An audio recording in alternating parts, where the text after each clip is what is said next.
¿Cómo presenta Isaías a Jesús? Lo presenta como el Mesías. El Mesías, esto es ungido. Entonces lo presenta como una persona ungida por el Espíritu de Dios.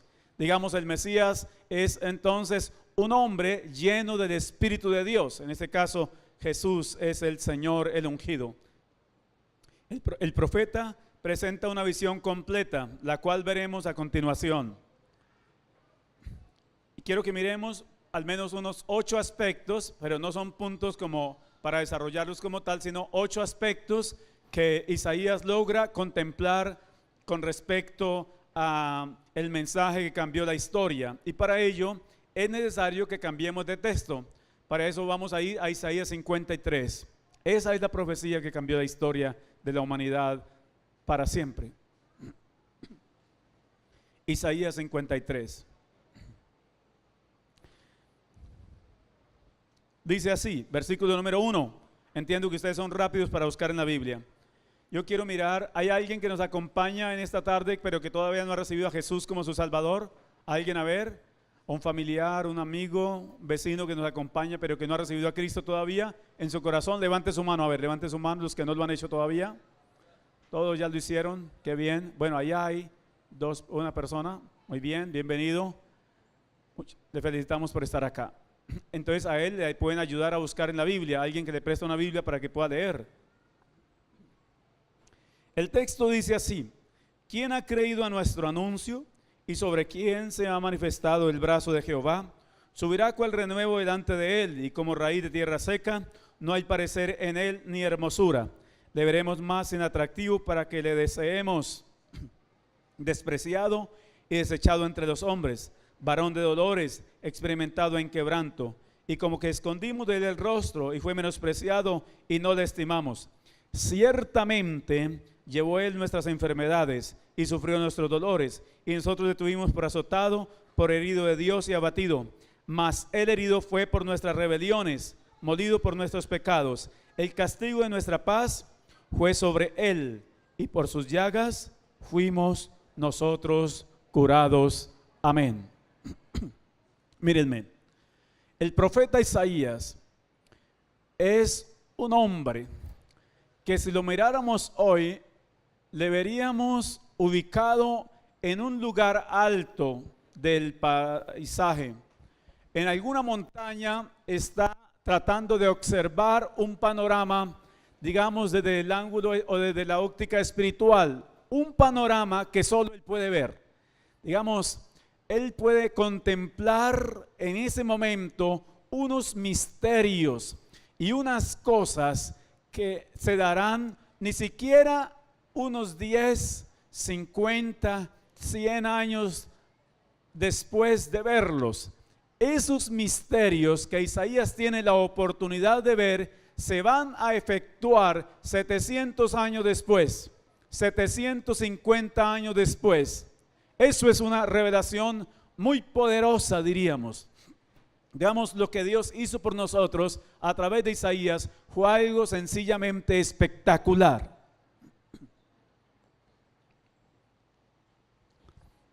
Por eso les digo que miremos a continuación qué cosas logró observar Isaías. Y en el pasaje encontramos así claramente que él vio un pueblo. Dice, ¿quién ha creído a nuestro anuncio? Está haciendo referencia al pueblo de Israel. Y entonces les digo, ve a un pueblo que espera ansiosamente la libertad. Isaías está en la parte alta y al parecer abajo en el valle hay un pueblo ansioso. La ansiedad que tiene no es de dinero, no es de rey, pero la ansiedad que tienen es de ser libres. Ahora bien, la época de Isaías, en la que Isaías da esta profecía, ellos no eran esclavos, note, estaban bajo la dirección del rey Usías.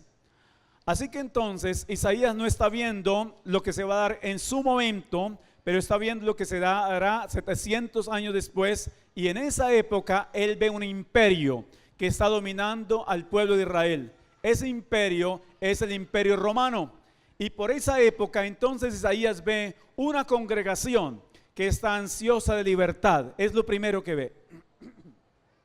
Un pueblo que espera un Mesías, que espera un ungido, un poderoso, y efectivamente Isaías lo anuncia a ese poderoso, porque el versículo número 1 del capítulo que estamos mirando, Isaías 53, dice que este vendría como representación del brazo de Jehová. El brazo de Jehová representa poder, representa autoridad. Eran las características que de alguna manera le servía al pueblo de Israel. Un hombre que viniera con poder y autoridad, que los libra del imperio romano, y eso es lo que Isaías logra contemplar. Mucha gente que espera la aparición de ese personaje. Les estoy diciendo que Isaías está viendo un pueblo 700 años después. No ve al pueblo de su época en esa profecía, ni la está anunciando o haciendo mención a él. La segunda cosa que Isaías ve es un Mesías que crece con el respaldo de Dios. En ese caso, el brazo de Dios, el brazo del que hace referencia en el versículo número 1. Versículo número 1 que habla del brazo de Dios, que representa el poder y la fuerza de Dios. Era más o menos el poder y la fuerza que necesitaba el pueblo para ser libre, pero se manifestaría no como el pueblo esperaba y como ellos aparentemente lo necesitaban, sino como Dios en su maravillosa determinación lo definiría. Y en tercer lugar, él ve un bretón que sale de un tronco antiguo, aparentemente muerto. Lo tercero que Isaías ve, según el pasaje que ya leímos, y usted lo puede ir subrayando así en su Biblia, dice que subirá cual renuevo.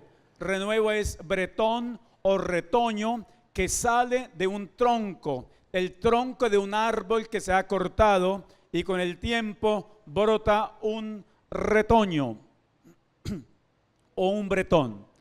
Este bretón sale de un tronco ya muerto. Hace 1000 años fue cortado este bretón, este tronco. Y este tronco es la vida del rey David. Entonces viene, digamos, Jesús viene del linaje de David. Y el tronco al que hace referencia, o el bretón que hace referencia del tronco antiguo, es de David, del linaje de David. Y hay otra referencia, algo más que ve Isaías. Dice Isaías que él ve que este bretón sale y también como la raíz de una tierra seca. Nosotros tenemos la facilidad de valorar las raíces que están entre la tierra seca. Tal vez usted ha cavado alguna vez en su solar, en el huerto de su casa, en el pleno verano, y encuentra la tierra agrietada por el calor, por el sol, y encuentra las raíces un poco deshidratadas. Esa es la palabra correcta. Encuentra raíces deshidratadas en la tierra seca y como que no tienen mucha esperanza por cuanto no hay mucho líquido en ellas. Así dice, Jesús saldría de entre la tierra seca, de entre la dificultad, de un tronco muerto y de la tierra seca, digamos sin mucha apariencia.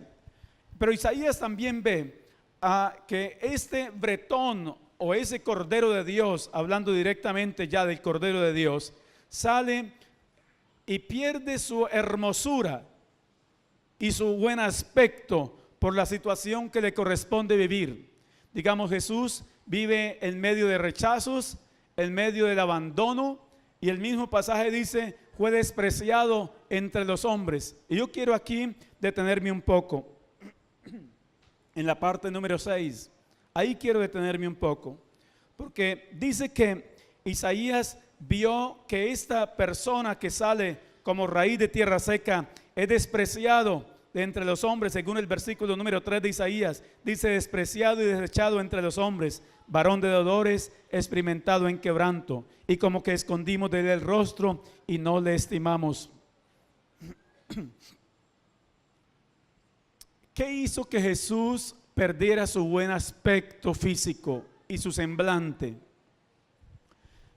Los látigos de los soldados romanos, digamos, todo lo que Jesús vive desde el jueves en la tarde hasta el viernes cuando es crucificado, toda esta situación deshidrata a Jesús y hace que pierda su sangre, que pierda sus líquidos y su aspecto físico comienza a degradarse.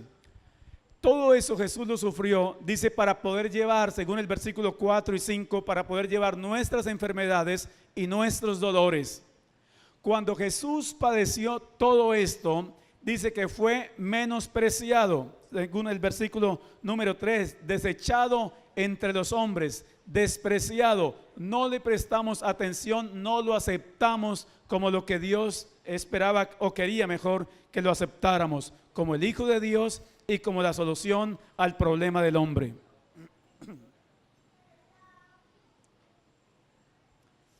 Quería contarles para intentar o ilustrar un poco la situación de Jesús.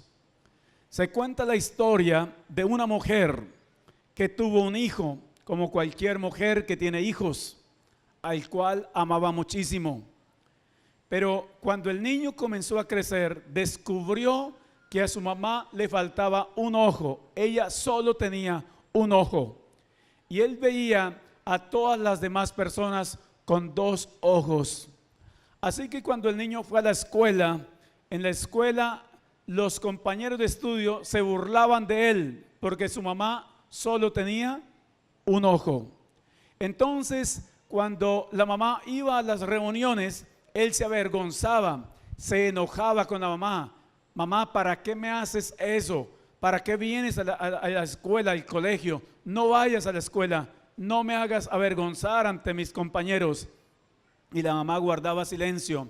Él terminó sus estudios superiores y viajó fuera del país. La mamá intentaba comunicarse con él, pero él no lo permitía porque estaba, digamos, cada vez avergonzado de su mamá. La mamá envejeció. Y este muchacho o este joven fue invitado a una fiesta de sus compañeros de estudio en la ciudad donde vivía. Ella sabía que él vendría y le escribió una carta, pero ella estaba ya muy enferma. Mientras él viajaba, ella murió, pero cuando él llegó, de todas maneras pasó para visitarla, para saludarla, y encontró la carta que ella le había escrito. Y ella le dijo: hijo, nunca quise molestarlo, pero cuando estabas pequeño, cuando solo eras un bebé, tuviste un accidente y perdiste uno de tus ojos. Por eso, con el amor de madre, decidí donar mi ojo para que tú vieras la vida completamente. Y cuando ve la carta y la razón por la cual su mamá solo tenía un ojo, entonces nadie lo podía consolar. Lloraba amargamente. Ya no había nada que hacer. Su mamá ya había muerto y él durante todo el tiempo la rechazó. Jesús entregó no solo un ojo, Jesús lo entregó todo por nosotros, pero fue despreciado. Fue despreciado por los judíos, pero es despreciado también por personas común y corriente, colombianos, neivanos y de otros departamentos que están conmigo en esta tarde. Y es despreciado justamente por nuestra actitud frente a su palabra, por nuestra actitud frente a sus mandamientos, frente a su misión, frente a lo que Él nos encomienda que hagamos. Es despreciado entre nosotros cuando le prestamos más atención a cosas efímeras y pasajeras que a Él mismo, cuando nos involucramos en situaciones de pecado o no de pecado, pero que muchas veces absorben todo nuestro tiempo y no hay tiempo para Dios, no hay recursos para Dios, no hay espacios para Dios en nuestra casa. Cuando nuestros muebles son tan importantes que no podemos realizar la reunión celular en la casa porque los muebles pueden dañarse. Pero Jesús dijo: no importa que dañen toda mi piel y que arranquen mi carne en pedazos de mi espalda y de mis costados, pero con tal que ellos sean salvos. Eso Jesús, digamos, no estimó absolutamente nada de los recursos que Él como ser humano, en ese caso, tenía, y su cuerpo mismo para presentarlo en sacrificio por nosotros. Pero el profeta ve también a un Mesías que carga la enfermedad. Versículo número 4 del capítulo que ustedes tienen abierto ahí en Isaías 53. El verso número 4 dice: ciertamente llevó Él nuestras enfermedades. La idea aquí de llevar es como alguien que toma una carga que está en algún lado y la coloca sobre su hombro. Esa es más o menos la idea. Teníamos, dice el profeta, la enfermedad. Él la tomó de nuestros hombros o de nuestro cuerpo y la colocó sobre su hombro y así cargaba nuestra enfermedad. Así que entonces el cristiano, nosotros los cristianos, tenemos de parte de Dios que Él fue y pagó el precio que había que pagar por nuestra salud para que nosotros estuviéramos sanos.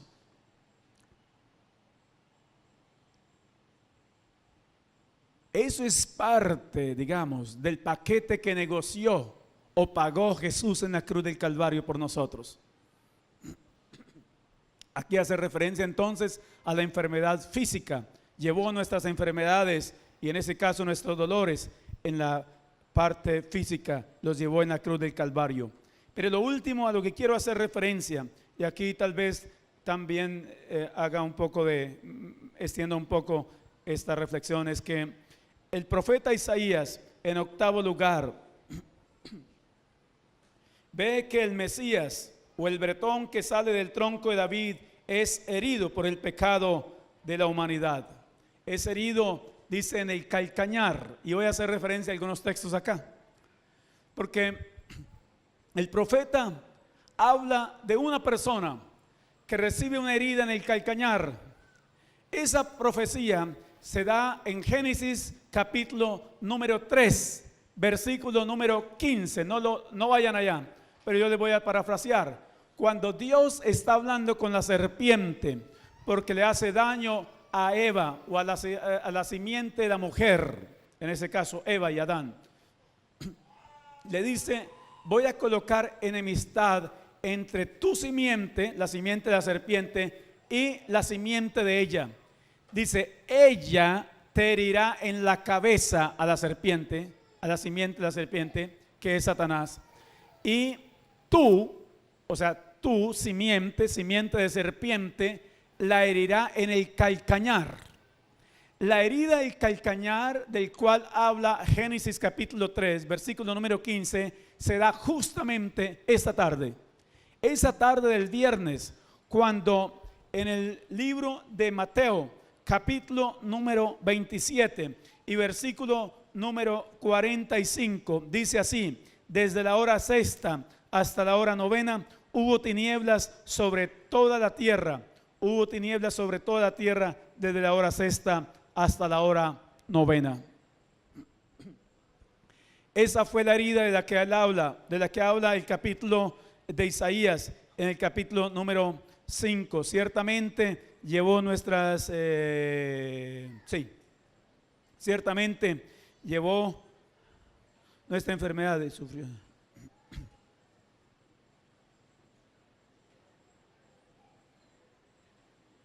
Versículo número 5, versículo número 5 de Isaías 53. Mas el herido fue por nuestras rebeliones. Entonces el comentarista dice: las heridas que recibió en su cuerpo, digamos hablando físicamente, esas heridas las pagó por nuestras enfermedades, por nuestros dolores. Pero esa herida de la que habla acá es una herida que marca vida eterna. En ese caso, Jesús fue herido por la vida eterna para nosotros. Y digamos, la herida es como una pequeña derrota, aparente derrota, y Satanás lo grita como una victoria para él y una derrota para Jesús. Cuando la tierra está en tinieblas durante esas 3 horas, todo se oscureció para Jesús y para la gente de su alrededor en ese momento. Pero en ese momento también Jesús conquistaba una gran victoria para usted y para mí. Y mientras Jesús vivía una oscuridad y una pequeña herida en el calcañar de 3 horas, Satanás recibió una herida en la cabeza.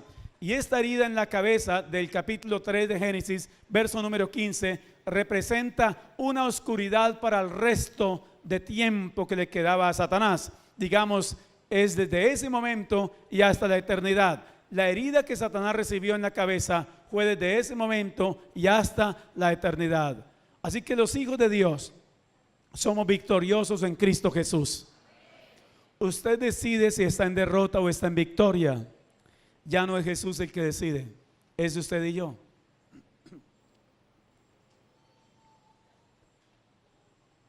Cristo en la cruz del Calvario lo hizo todo. No quedó nada por hacer. Llegó el momento cuando Él dice: consumado es. Ya acabé la obra. Ya está todo hecho. Usted no puede estar, digamos, en la vida cristiana como que con un pie allá y con el otro pie acá, como claudicando, como dijera Elías. ¿Hasta cuándo claudicaréis entre dos pensamientos? Un tiempo está bien en la vida cristiana y otro tiempo por ahí intentando a ver. Un tiempo bien y otro tiempo intentando. No, ¿por qué? Porque Cristo ya lo hizo total, lo hizo todo. Y ahora quiero cerrar con esto. Si hay una profecía que cambió la historia, ¿cuál historia cambió? Es la pregunta. ¿Cuál historia cambió? Porque si una persona no es transformada por el poder de Dios, la historia de esa persona no ha cambiado con la profecía, ni ha cambiado con la muerte y resurrección de Jesús. ¿Saben?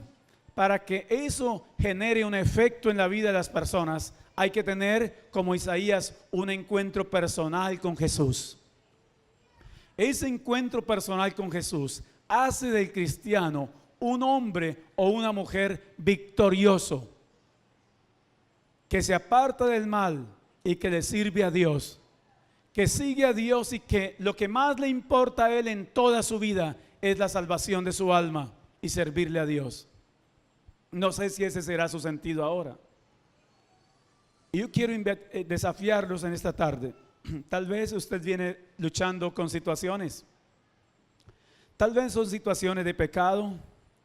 Tal vez usted está con una debilidad, digamos, algo que lo lleva siempre a cometer una infracción a la ley divina. No sé qué es, usted sabe. Esta tarde usted puede decirle: Señor, yo puedo ser libre en ti. Yo quiero entregar mi vida en tus manos para que tú me liberes. Con tu sangre derramada en la cruz me hagas libre de esa situación. Pero tal vez alguien viene luchando con una enfermedad. ¿Recuerdan? El pasaje dice: y por tus llagas fuimos nosotros curados. Así que entonces, si es una enfermedad física, hoy usted puede ser curado, sano. Pero si es una enfermedad de tipo espiritual, hoy usted puede recibir sanidad también. Isaías presenta a un Señor capaz de hacer todo lo necesario en el ser humano para que viva plena en su relación con Dios.